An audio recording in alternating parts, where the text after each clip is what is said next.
તુલસીદાસ અને અબ્દુલ રહીમ ખાનખાના વચ્ચે ખૂબ સારી મિત્રતા છે. પરસ્પર એકબીજાને મળવા કરવાનું, જ્ઞાન વાર્તા, ભગવાનના ચરિત્રોની વાત એકબીજાને અવારનવાર કરતા રહે છે. એકવાર તુલસીદાસજીએ એમને એક દોહાની એક લીટી બનાવીને મોકલી અને બાકીની લીટી બનાવવાની અબ્દુલ રહીમ ઉપર છોડી. તુલસીદાસજી એક લીટી લખીને મોકલે છે, એની અંદર એવું લખ્યું હોય છે, સુરતીય નરતીય નાગતીય સબ ચાહતી અસ હોય. સુરતીય નરતીય નાગતીય સબ ચાહતી અસ હોય. આ કડીની અંદર તુલસીદાસ એવું લખીને મોકલાવે છે કે સુરતીય એટલે કે દેવતાઓની સ્ત્રી, સુરની સ્ત્રી, નરતીય નર માનવોની પૃથ્વીલોકની તમામ સ્ત્રી, નાગતીય એટલે કે પાતાળ લોકની તમામ સ્ત્રી, આ બધી સ્ત્રીઓ સબ ચાહતી અસ હોય. આ બધી સ્ત્રીઓ કંઈક એવી ઈચ્છા રાખે છે કે આટલી પ્રથમ કડી એ તુલસીદાસજી એ પોતાના મિત્ર ઉપર લખીને મોકલે છે. એ સમયે આ જે તેઓના મિત્ર હતા રહીમ ખાનખાના એક કડી લખીને મોકલે છે. સામે પ્રત્યુત્તરની અંદર ગોદ લહી હુલસી ફિરે તુલસી સો સુત હોય. ગોદ લઈ હુલસી ફિરે તુલસી સો સુત હોય.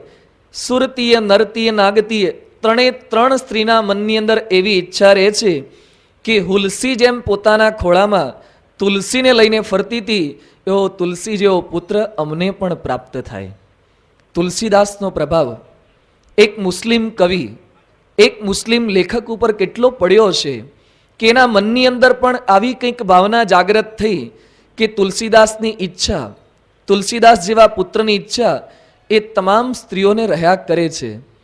તો તુલસીદાસમાં એવું તો શું હતું કે દરેક સ્ત્રીના મનની અંદર એવી અભિપ્સા જાગૃત થતી કે આવો બાળક એ મારી કુખે પણ જન્મ ધારણ કરે.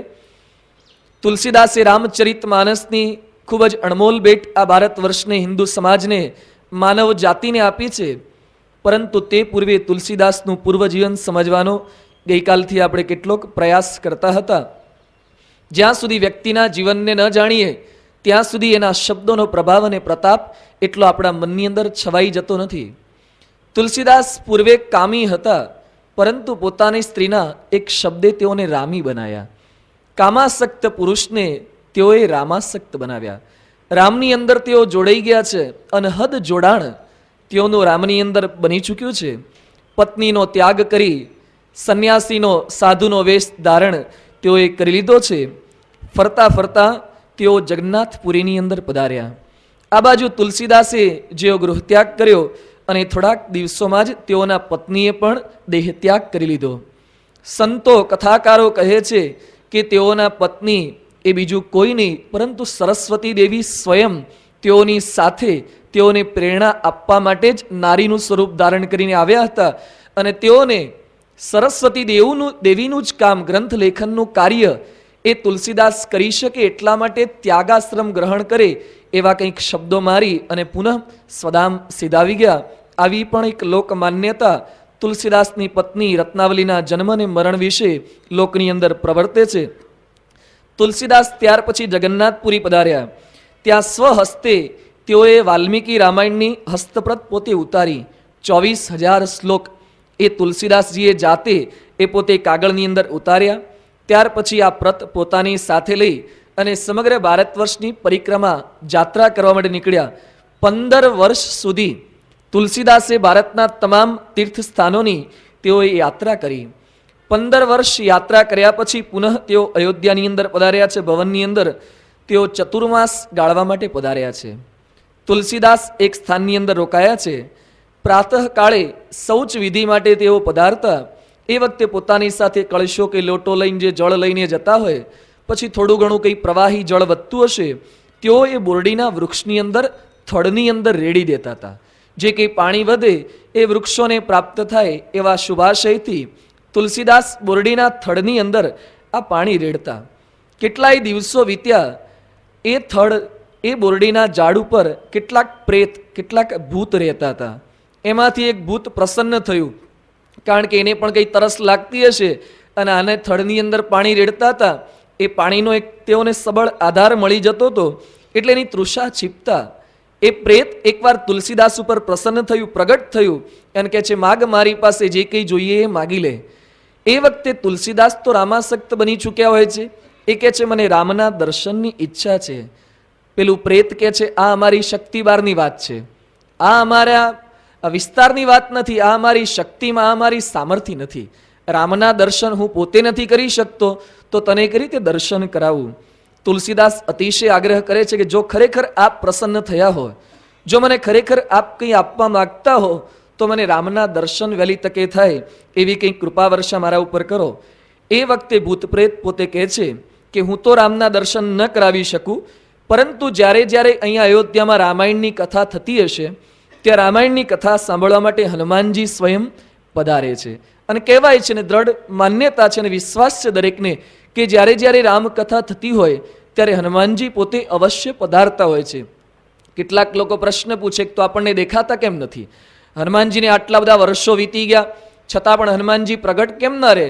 તો કથાકારો સમાધાન આપે છે કે સતયુગની અંદર એવો નિયમ હતો રામ રાજ્યની અંદર કે જ્યાં સુધી પિતા મૃત્યુ ન પામે ત્યાં સુધી પુત્રનું મૃત્યુ ક્યારેય થતું નહીં. પિતા મૃત્યુ પામે ત્યાર પછી પુત્ર એ મૃત્યુ પામે. તો હનુમાનજી તો રામના વખતના, એ વખતના છે, રામ રાજ્યના વખતના છે. રામ રાજ્યમાં પિતાના મૃત્યુ પહેલા પુત્ર ક્યારેય મરે નહીં. તો કથાકારો સામે પ્રશ્ન પૂછે છે કે હનુમાનજીના પિતાનું નામ શું? તો હનુમાનજીના પિતા આપણે પવન સુત કહીએ છીએ, એટલે કે પવનના, વાયુ દેવતાના દીકરા છે. તો વાયુ દેવતા મૃત્યુ પામ્યા છે? ના, કે વાયુ દેવતા તો પ્રગટ જ છે. જો વાયુ જ્યાં સુધી પ્રગટ રહેશે ત્યાં સુધીના દીકરા પવન સુત પણ પ્રગટ રહેવાના છે. એટલે હનુમાનજી સદૈવ પ્રગટ છે. ઘણી બધી રામકથાઓમાં તેઓના માટે સ્થાન પણ રાખી મૂકીએ છીએ આપણે કે હનુમાનજી આવે, પણ હનુમાનજીને આપણા જેમ ગાદી હોય તો જ બેસે એવા નથી, બહુ નિર્માની છે. તો જ્યાં પણ જગ્યા મળે ત્યાં એ બધે સ્થાન જમાવી લેતા હોય છે. હરિભક્તના હૃદયમાં બેસીને પણ કથા વાર્તા એ સાંભળી લે એવા જિજ્ઞાસુ છે, કથા વાર્તાના ઈશ્કી છે. એટલે અહીંયા ભૂત વાત કરે છે કે રામાયણની કથા થશે ત્યાં હનુમાનજી આવશે. તુલસીદાસ પૂછે છે કે મારે તેઓને ઓળખવા કઈ રીતે? પેલું ભૂત કહે છે હનુમાનજી કોઢિયાનું સ્વરૂપ ધારણ કરીને આવશે. એના સમગ્ર શરીર ઉપર કોઢ વ્યાપેલો હશે, વ્હાઈટ એ ચિહ્ન એના શરીર ઉપર થયેલા હશે. પછી બીજું લક્ષણ જણાવે છે કે હનુમાનજી કથા વાર્તા સાંભળવા સૌથી પહેલા આવશે અને સૌથી છેલ્લા જશે. આ હનુમાનજીનું લક્ષણ છે કે સૌથી પહેલા આવશે અને છેલ્લા જશે. એટલે એના પગ પકડી અને તમે ઓળખી લેજો, એ નિયમિત કથા વાર્તામાં આવશે. હનુમાનજીના બે લક્ષણ જણાયા. રામનો સાચો ભક્ત હોય એના લક્ષણ જણાવતા કહે છે કે હનુમાનજીને કોઢ વ્યાપેલા હશે. એ તો કદાચ બધાને ન હોઈ શકે, પણ રામના સાચા ભક્ત તરીકેનું બીજું લક્ષણ છે કે સૌથી પહેલા આવે ને છેલ્લા જાય. આ તો હનુમાનજીનું છે, આપણું ક્યાં છે? હનુમાનજી સૌથી પહેલા આવે ને છેલ્લા જાય. આપણે તો ઘણીવાર સૌથી છેલ્લા આવવાનું ને પહેલા નીકળવાનું. ઘણા તો એવી જ જગ્યા પસંદ કરે કે વહેલા ઊભા થઈને જતા ફાવે નહીં, ઘણા આગળ ન બેસે, એને પાછળ બેસતા ફાવે. અથવા તો ઘણા તો મંદિર પર જ બેસે છે કારણ કે તરત નીકળતા ફાવે, આમ બહુ દાખલો ન પડે, લાઈનમાં આવવું ન પડે. પણ હનુમાનજી જે રામ ભક્ત છે એનું આદર્શ લક્ષણ આ છે, પહેલા આવશે અને છેલ્લા જશે. પરંતુ આપણામાં કોણ જાણે ઈશક ઘટતો જાય છે કે અનુરાગ ઘટતો જાય એ આપણને સમજાતું નથી. પરંતુ હનુમાનજી તો પ્રથમ આવી અને છેલ્લા નીકળે એવા રામ ભક્ત હતા. તુલસીદાસને હનુમાનજીને ઓળખી શકે એના માટે આવા બાહ્ય ચિહ્નો, એની ભક્તિના લક્ષણો જણાવ્યા છે. તુલસીદાસ પોતે કથા શ્રવણ કરવા માટે પધારે એ વખતે હનુમાનજીને ઓળખવાનો પ્રયત્ન કરે. પરંતુ ભગવાનના સાચા જે ભક્ત હોય એ તો પોતાની સામર્થ્ય, ઐશ્વર્ય હંમેશા છુપાવવા ઉપર તાન રાખે છે. એ ક્યારેય ઓળખાઈ જતા નથી. આપણે જેમ પોતાનું કાર્ડ દરેકને આપતા ફરીએ ને કે જો આપણું કાર્ડ રાખજો, પેલા એ માગ્યું ન હોય તો એ કાર્ડ ઘણીવાર આપણે સામેથી આપીએ છીએ. હનુમાનજી કોઈને આઈ કાર્ડ આપતા ના ફરે, એ તો સામેથી પ્રયત્ન કરે અને બહુ જરૂર હોય તો છેવટે તો છુપાવવા ઉપર જ તાન રાખે અને પછી એની મુમુક્ષુતા જુએ, પછી પોતાનું સ્વરૂપ પ્રગટ કરે. તુલસીદાસ એ ઓળખી ગયા. કોઢિયાનું સ્વરૂપ ધારણ કરીને આવતા હતા અને છેલ્લે નીકળતા હતા. તરત તેઓના ચરણમાં પડ્યા, કે છે કે આપ હનુમાનજી છો? પેલો કહે છે નાના, હું તો વિપ્ર છું, હું સામાન્ય ગરીબ માણસ છું, જોને મારા શરીર પર કોઢ છે. ના, કે હવે હું નહીં છેતરાવું, મને પેલા ભૂત પ્રેત કહી ગયા છે તમે હનુમાનજી જ છો. અને છેવટે તુલસીદાસની મુમુક્ષુતા જોઈ હનુમાનજીએ પોતે એકરાર કર્યો, પોતે હનુમાન છે એ વાતમાં સંમતિ સૂચક એ પોતે દર્શાવે. અને પછી તુલસીદાસે આગ્રહ કર્યો કે મને રામના દર્શન ક્યારે થશે? હનુમાનજી એ વખતે કહે છે તમે ચિત્રકૂટમાં રહી અને ભગવદ ભજન કરો, આપને ભગવાનના દર્શન થશે. હનુમાનજી ધારત તો દર્શન ન કરાવી શકત, પણ શાસ્ત્રના તમામ પ્રસંગો આપણને સૂચવે છે કે કેવળ સાધના કર્યા સિવાય ભગવત દર્શન નહીં થાય. એના માટે થોડો ઘણો કંઈ પ્રયત્ન રામની અંદર જોડાવવું પડશે, ભગવત ભજન કરવું પડશે. હનુમાનજીના આદેશથી તુલસીદાસ પોતે ચિત્રકૂટની અંદર રહેવા લાગ્યા, ભગવત ભજન કરવા લાગ્યા. પરંતુ તુલસીદાસના મનની અંદર એક નિરાશા સદૈવ વ્યાપેલી રહેતી. હનુમાનજી આદેશ આપ્યો છે કે ભગવત ભજન કરશો તો રામના દર્શન થશે. પણ તુલસીદાસ એ પોતે મનમાં વિચાર કરવા લાગ્યા કે હું આવો વિષયથી આસક્ત છું. મારું પૂર્વજીવન કેવું હતું, હું રત્નાવલીમાં કેવો આસક્ત હતો. આવો કામી માણસ એને રામના દર્શન કઈ રીતે થાય? સતત પોતે પાછા પડવા લાગ્યા. પ્રભુ દર્શન મને ન થઈ શકે. આ મનની અંદર ઉદાસીનતા તેમના મનની અંદર વ્યાપી ગઈ. જ્યારે કોઈ પણ સાધક અધ્યાત્મ માર્ગે પ્રગતિ કરતો હોય અને પોતા સામે જોવે તો હંમેશા એમ જ લાગે મોસમ કોન કુટિલ ખલ કામી. આપણા જેવો કામી કુટિલ કોઈ જ માણસ નથી. ખરેખર આપણે બધા પણ ભગવાનને પ્રસન્ન કરવા આવ્યા છીએ. પણ જ્યારે આપણે આપણી જાત સામે જોઈએ, સદગુરુ સંતો ઘણીવાર કહે છે કે આપણે આપણી જાત સામે જોઈએ, આપણા સ્વભાવો દોષો સામે નજર કરીએ તો ખોટનો પાર નથી. કે આપણે કેવા સામાન્ય છીએ, તુચ્છ છીએ, સ્વભાવથી વીંટળાયેલા છીએ. પણ જ્યારે ભગવદ પ્રાપ્તિ સામે જોઈએ તો લાભનો પણ પાર નથી. તુલસીદાસે પોતા સામે નજર કરી તો ખોટનો પાર ન લાગ્યો. પણ સાથે સાથે વિચાર કર્યો કે ભલે હું જેવો તેવો છું, ભલે હું સામાન્ય ડબ્બો છું, પણ એન્જિન તો મને સાચું મળી ગયું છે ને, ચોક્કસ મને પહોંચાડી દેશે. આવા આશયથી ફરીથી એટલા જ ઉમંગથી ભજન કરવા લાગ્યા છે. ચિત્રકૂટના ઘાટ ઉપર એ પોતે ભજન કરી રહ્યા છે. રામ ઘાટ ઉપર એ વખતે બે રાજકુમાર અશ્વ ઉપર આરૂઢ થઈને ત્યાંથી પસાર થતા હોય છે.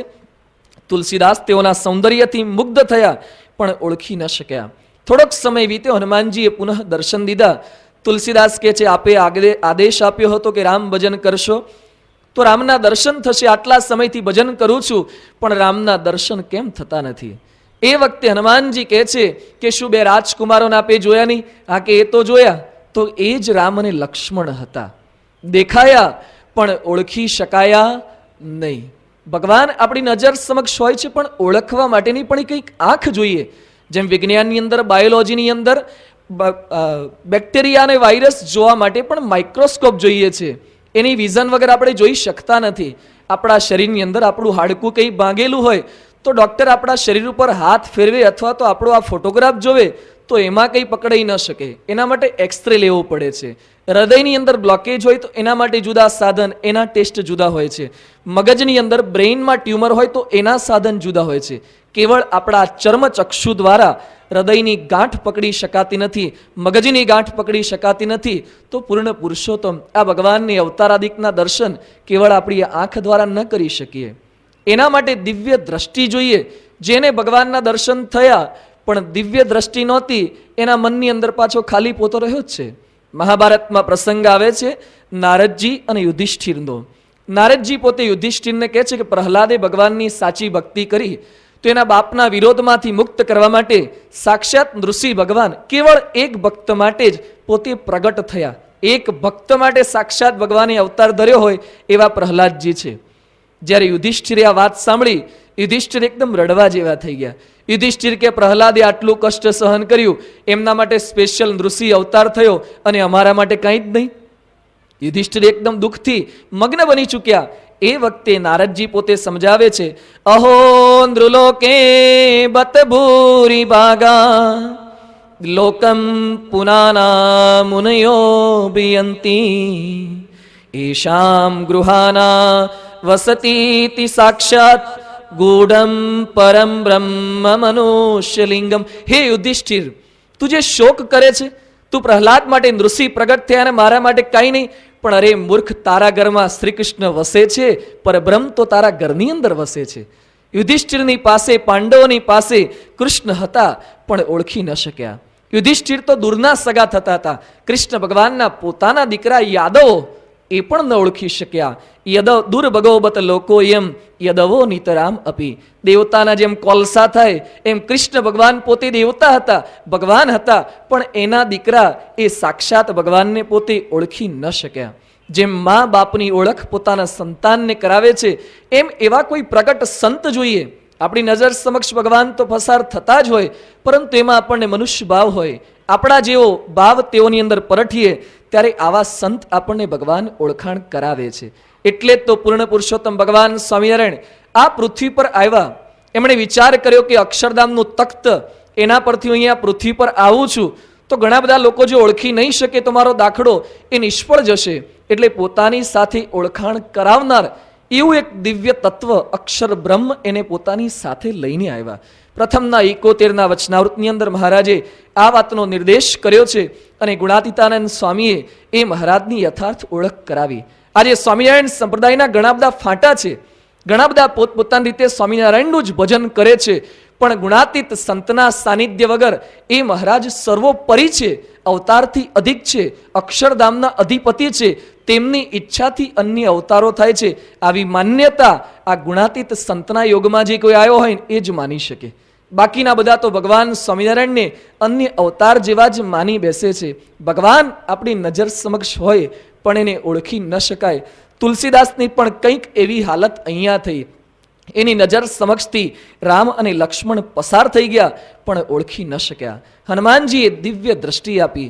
ગુરુ એવી કંઈક દ્રષ્ટિ આપે છે, એવા કંઈક ચક્ષુ આપે છે. અને સંવત 1607 મૌની અમાવાસ્યાના દિવસે તુલસીદાસ પોતે રામઘાટ ઉપર બેઠા છે.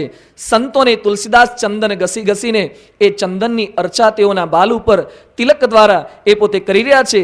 ચંદન ઘસતા હોય છે એ વખતે પુનઃ બે રાજકુમારો ત્યાં પધારે છે. તુલસીદાસને હવે હનુમાનજીએ જ્ઞાન દ્રષ્ટિ આપી દીધી હતી.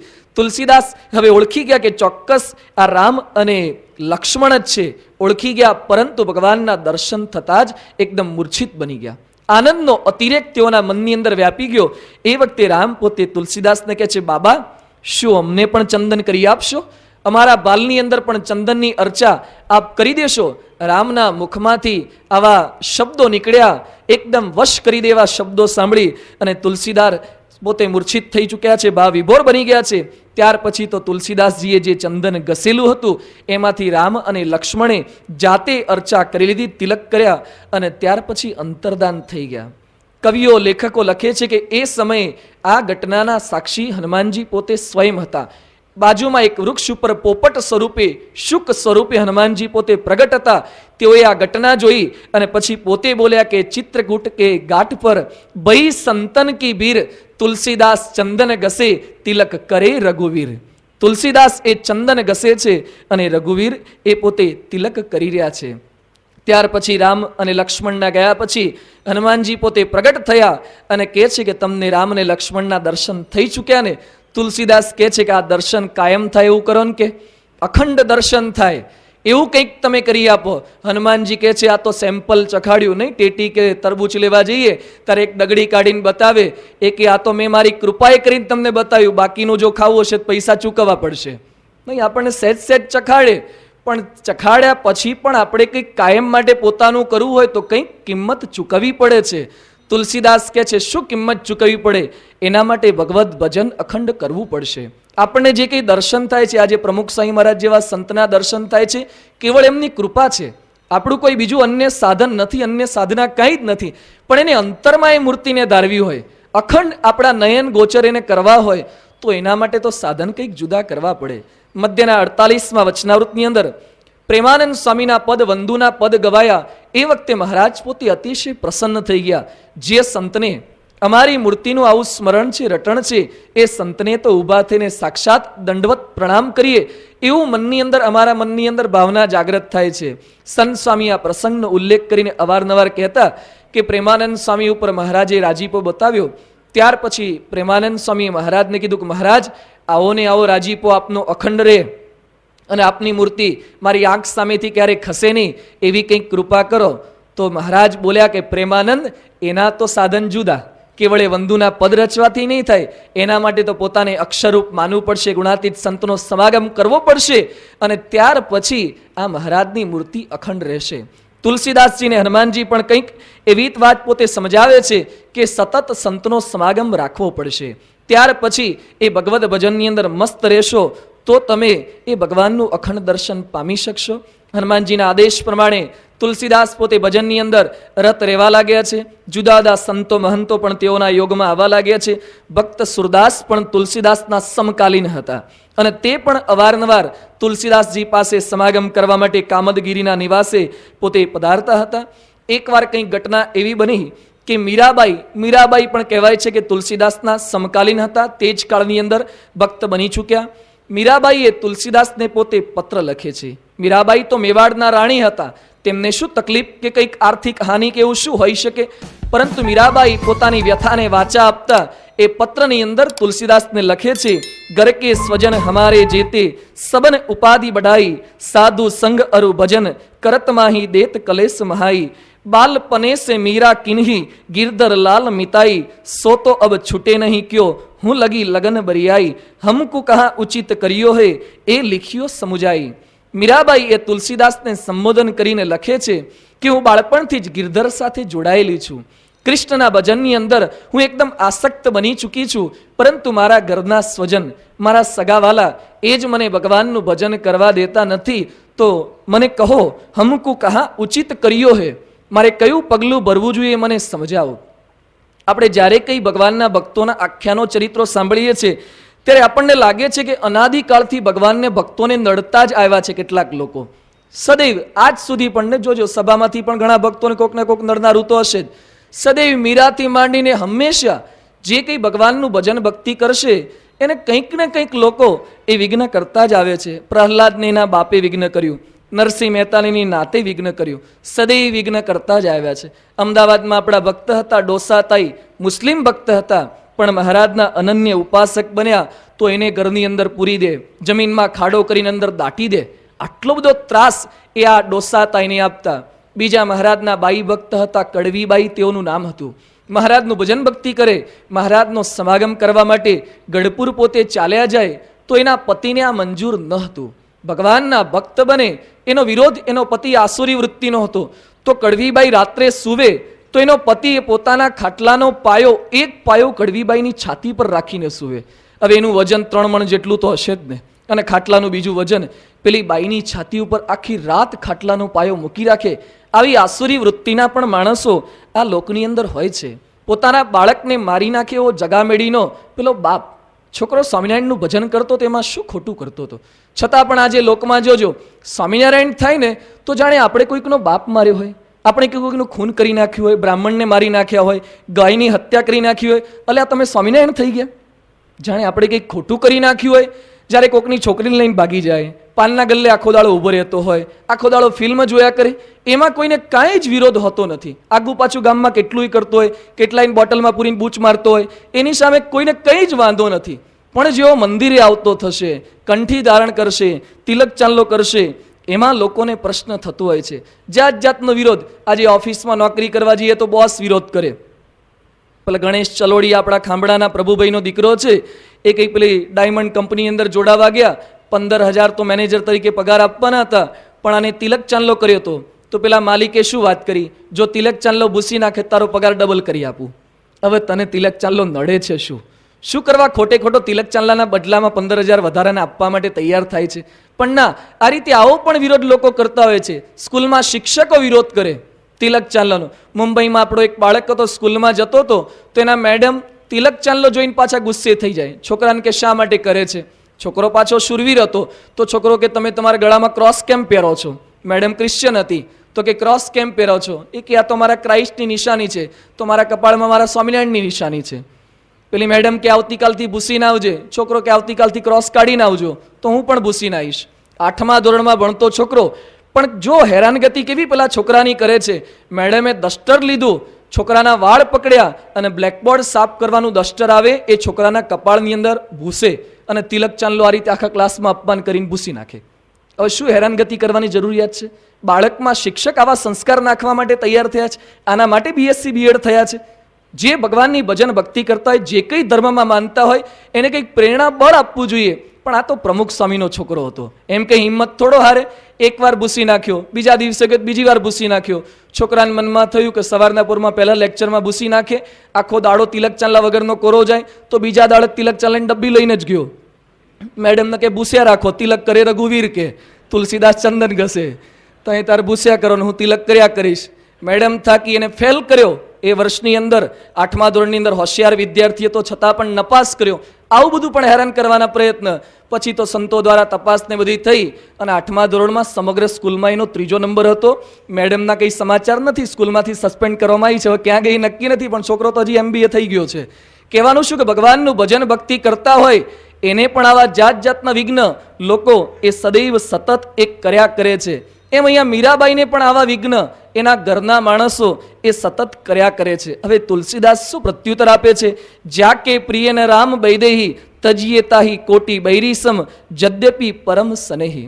જે ભગવાનના ભજન કરતા વિઘ્નરૂપ થતા હોય એનો ત્યાગ કરવો જોઈએ. પહેલા તો સમજાવવાનો કંઈક પ્રયત્ન થાય, પરંતુ એ કોઈ રીતે માને એવા જ ન હોય તો પછી એનો ત્યાગ કરવો પડે. જમકુબાએ પોતાના પતિનો, પોતાના સમગ્ર પરિવારનો ત્યાગ કરી દીધો. વિભીષણે પોતાના ભાઈનો ત્યાગ કરી દીધો. પ્રહલાદે પોતાના પિતાનો ત્યાગ, કહેતા કે પિતા તરફથી અનાસક્ત થયા અને ભગવાનના ભજન ભક્તિ કરવામાં જ પોતે એકદમ રત બની ચૂક્યા છે. એટલે તુલસીદાસ મીરાબાઈને સમાધાન આપતા કહે છે કે એવા સગા સ્નેહીનો ત્યાગ કરી અને ભગવાનનું ભજન કરવા માટે નીકળી જાઓ. પણ તુલસીદાસ પોતે શું લખે છે કે જેમ રામનું ભજન કરતી વખતે શું લખે છે? જાકે પ્રિય ને રામ બૈદેહી. હવે મીરાબાઈએ તો એવું પૂછાયું હતું કે ગિરધરલાલનું ભજન કરતા જે નડે છે શું કરવું? તો તુલસીદાસ પ્રત્યુત્તરમાં એવું લખવું જોઈએ ને કે ગિરધરનું ભજન કરતા જે નડતા એનો ત્યાગ કરવો જોઈએ.